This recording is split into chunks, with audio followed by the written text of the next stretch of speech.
அம்மா என்னம்மா டல்லா இருக்க? உடம்பு சரியில்லையா? ஒன்றும் இல்லைம்மா. முகம்லாம் வாடி இருக்கு. அப்படியெல்லாம் ஒன்றும் இல்லை. முகம் கழுவிட்டு வா, காஃபி தரேன்.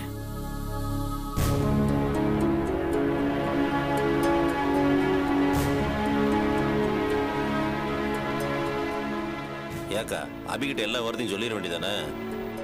வேணாண்டா.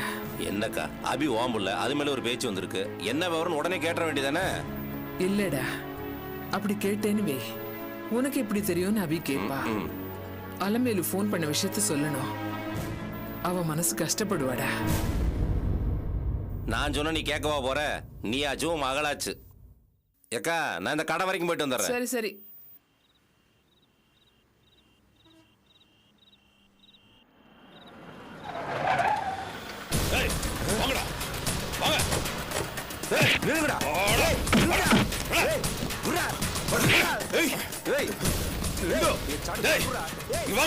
ரூம் ஃபுல்லா தேடுங்கடா.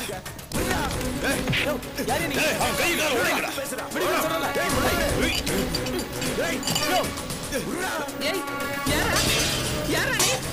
என்ன பண்ற? கேசட் எங்க? Cassette cassette. ஐயோ ஐயோ, யாரா நீங்க?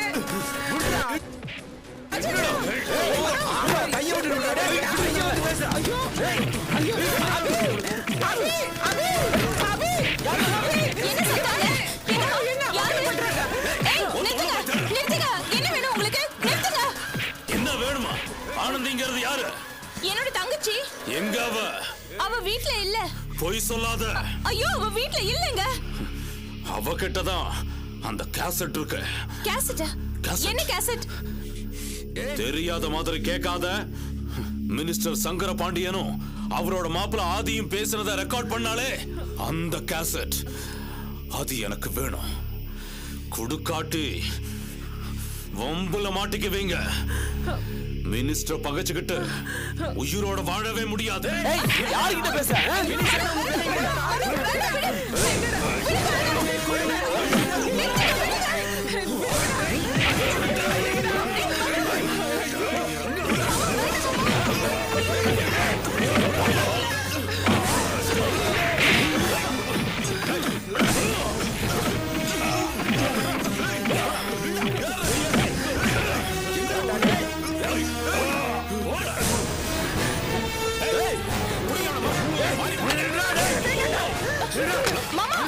மாமா வேண்டாம். மாமா என்ன? அம்மா அம்மா அம்மா அழாதம்மா ப்ளீஸ். நான் என்ன பண்ணுவேன்? யார் அவங்க எல்லாம்? எப்படி நீங்க இங்க வந்தீங்க? ஆபீஸ்க்கு ஒரு மிரட்டல் கால் வந்துச்சு. அவங்க எப்படி இங்க வந்தாலும் வருவாங்கன்னு கெஸ் பண்ணி வந்தோம். வந்தது நல்லதா போச்சு. நல்ல நேரத்துல நீங்க வந்தீங்க தம்பி. இல்லன்னா என்ன ஆயிருக்கும்? இந்த ஆனந்தி வேற வேலைக்கு போறதோட இல்லாம எல்லாம் வீட்டுக்கு இழுத்துட்டு வரா. ஆனந்தி எங்கம்மா? அபி அவ இன்னும் வரல. ஆபீஸ்ல இருக்காளா என்னமோ?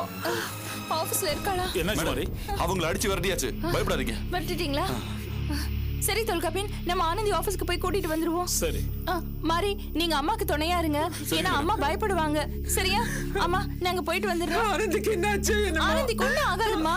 நாங்க போயிட்டு வந்துடுறோம். நீ தைரியமா இரு. மாரி பாத்துக்கங்க. வாங்க. டேய் போய் தண்ணி எடுத்து வா சீக்கிரமா.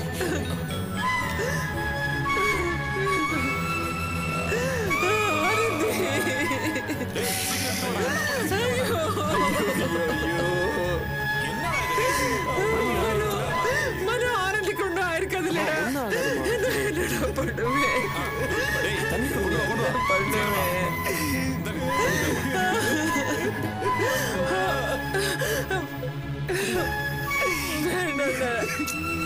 மாமா இந்த மாமா தண்ணி.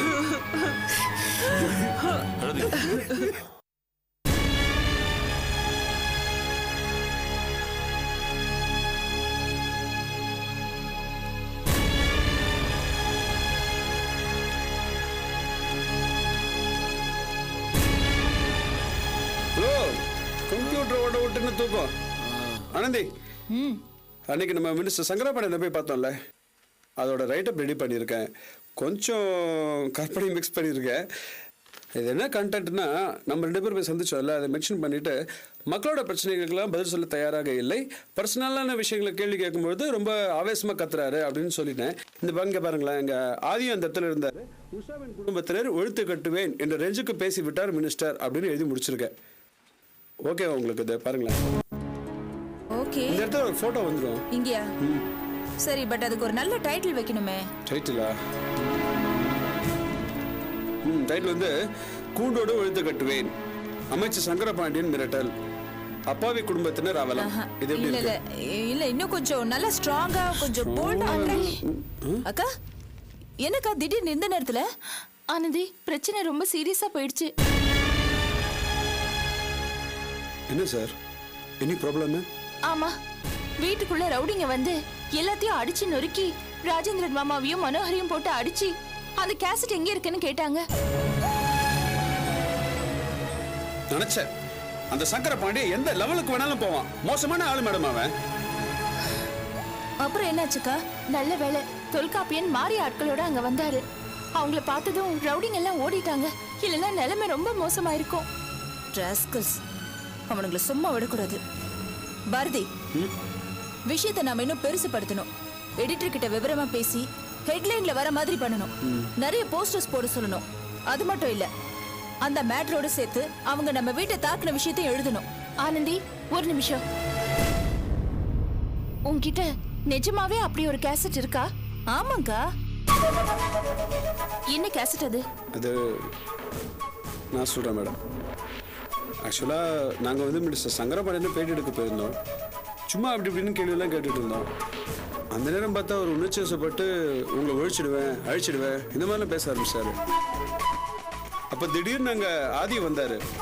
அவரும் கொஞ்சம் ஓவராகவே கோவப்பட்டு உணர்ச்சி வசப்பட்டு பேச ஆரம்பிச்சாரு.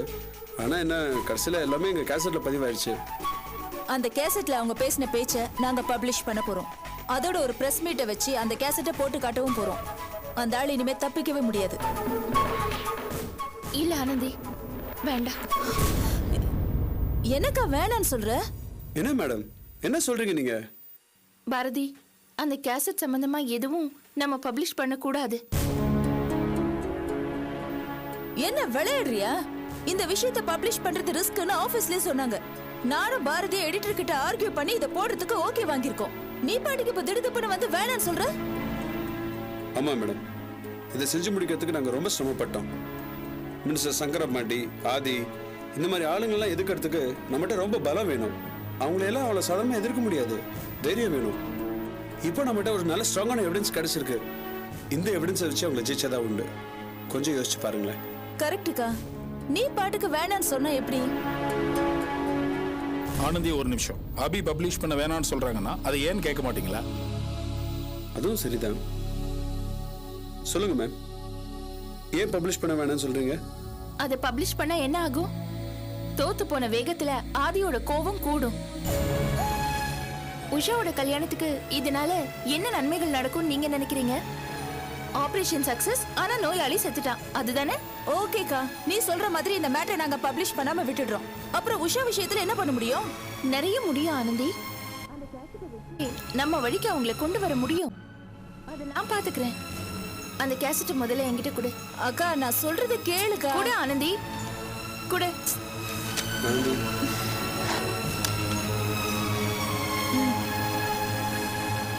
சரி, நீ கிளம்பு வா. மேடம், ஏய் ஆனந்தி, அதையும் கிழிக்கிறீங்க. வேற என்ன பண்ண சொல்றீங்க?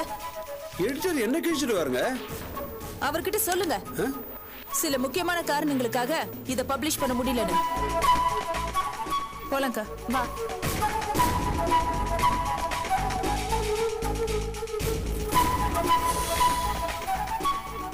சார், இதுக்கு தான் நைட் டியூட்டி வேணான்னு. பகல மட்டும் நம்ம டியூட்டியா பார்த்தோம்.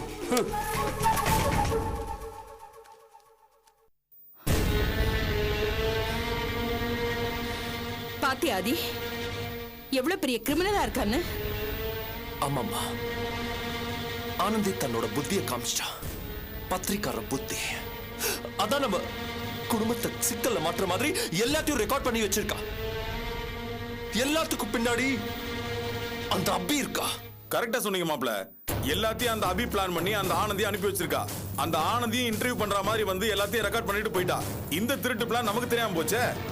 என்ன பெரிய பிளான்? அவ ஏதோ ரிப்போர்ட்டர்ங்கிற முறையில செஞ்சிருப்பா. அப்பா கொஞ்சம் சும்மா இருக்கிறீங்களா? அந்த அபி குடும்பத்தை பத்தி பேசினாலே உங்களுக்கு கோவம் வந்துருமே. அவன் மட்டும் என்கிட்ட மாட்டிட்டோம். என்ன மாப்ள நீங்க? அவ மாட்டுறது இருக்கட்டும். அந்த கேசட் எங்கயாவது வில்லங்கமான இடத்துல மாட்டிச்சுன்னா நமக்கு தான் சிக்கல். எனக்கும் அந்த டென்ஷன் தான். இப்போ என்ன பண்றோன்னு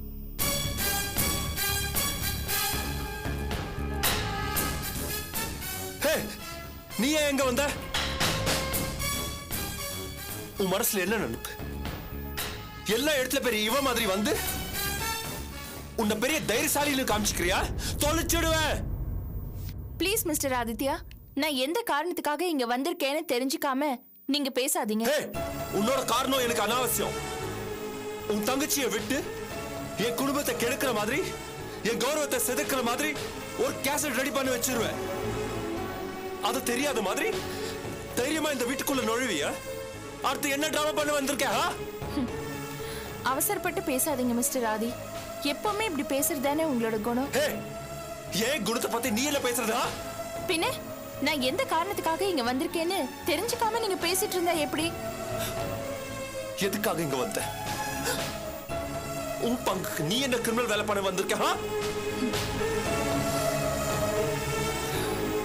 இது பாருங்க ஆதி, உங்க எல்லாரோட டென்ஷனுக்கும் காரணமா இருக்கிற அந்த கேசட்டை ஆனந்தி உங்களுக்கு எதிரா பயன்படுத்திடுவான்னு சொல்லி நீங்க எல்லாரும் பயப்பட்டு இருக்கீங்களே, அந்த கேசட்டை திருப்பி தர்றதுக்கு நான் இங்க வந்திருக்கேன்.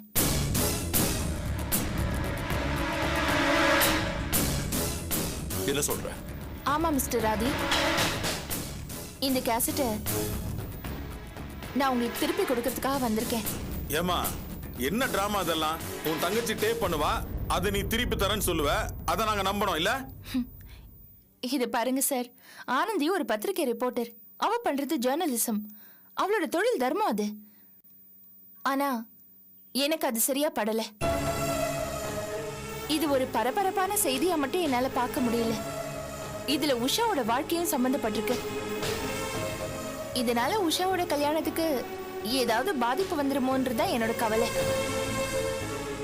எனக்கு உஷாவோட கல்யாணம் நல்லபடியா நடக்கணும், அதுதான் எனக்கு முக்கியம். இது பார், நம்புற மாதிரி நீ பேசினா கூட எனக்கு சந்தேகமா தான் இருக்கு. நீ கேசட்டை திருப்பி கொடுக்கறதுக்கும் உஷாவோட கல்யாணம் நடக்கிறதுக்கும் என்ன சம்பந்தம் இருக்கு? சம்பந்தம் இருக்கு மிஸ்டர் ஆதி.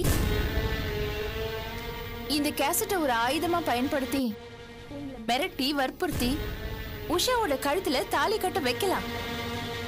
அதுக்கு என்னால முயற்சி பண்ண முடியும். ஒருவேளை அந்த முயற்சியில நான் ஜெயிச்சாலும் ஜெயிக்கலாம். ஆனா கல்யாணங்கிறது கழுத்துல தாலி கட்டுறதோட முடிஞ்சு போறது இல்ல. சொல்ல போனா அதுக்கப்புறம் தான் வாழ்க்கையே ஆரம்பிக்குது. இல்லற வாழ்க்கையோட துவக்கமே தப்பா இருந்தா வாழ்க்கை எப்படி நிம்மதியா இருக்க முடியும்? உஷாவோட கல்யாணம் மிரட்டலாலேயோ பிளாக்மெயில் பண்ணியோ நடக்க கூடாது. அப்படி நடத்துறது ரொம்ப ஈஸி. ஓ, ரொம்ப ஈஸியோ? ஆமா சார், இந்த கேசட் கீசட் எதுவுமே வேண்டாம். கோர்ட்டுக்கு போய் நின்னா போதும். உஷா வயித்துல வளர்ற குழந்தை ஆதியோடதுன்னு ஒரு டிஎன்ஏ தெரிஞ்சு போயிடாதா?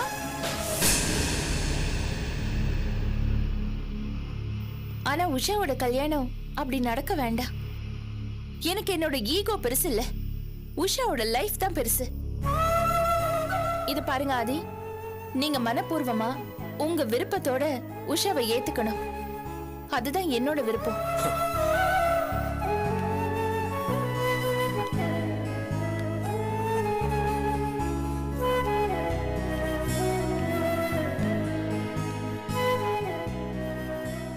ஆமா, உஷா மேல உங்க குடும்பமே ஒட்டு மொத்தமா அன்பு பொழிஞ்சாங்க. அது பொய் இல்ல, நிஜம்னு எனக்கு தெரியும். அது உங்களுக்கும் தெரியும். ஆனா நடுவுல வந்த குழப்பத்தால உங்க ஈகோவால நீங்க அவளை ஒதுக்குறீங்க. நீங்க ஒதுக்குறது உஷாவை மட்டும்னா பரவாயில்லம்மா. ஆனா அவ வயித்துல வளர்ற உங்க பேர குழந்தைய, உங்க குடும்ப வாரிசை நீங்க ஒதுக்குறீங்க. உங்க குடும்பத்தோட அடுத்த தலைமுறையோட முதல் குருத்து அந்த குழந்தை. அதுக்கு நீங்க துரோகம் பண்ணலாமான்னு உங்க மனசாட்சியை கேட்டு பாருங்க.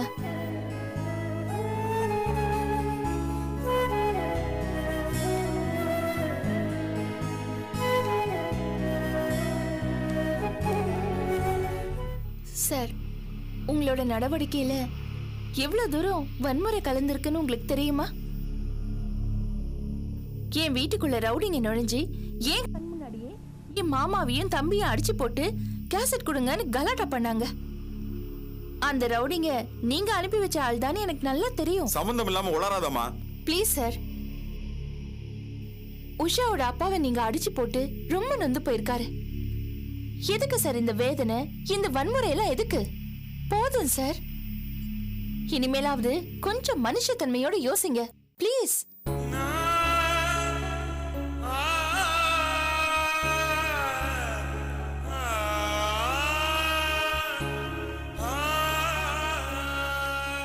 இந்தாங்க ஆதி, அந்த கேசட் வாங்கிக்கங்க.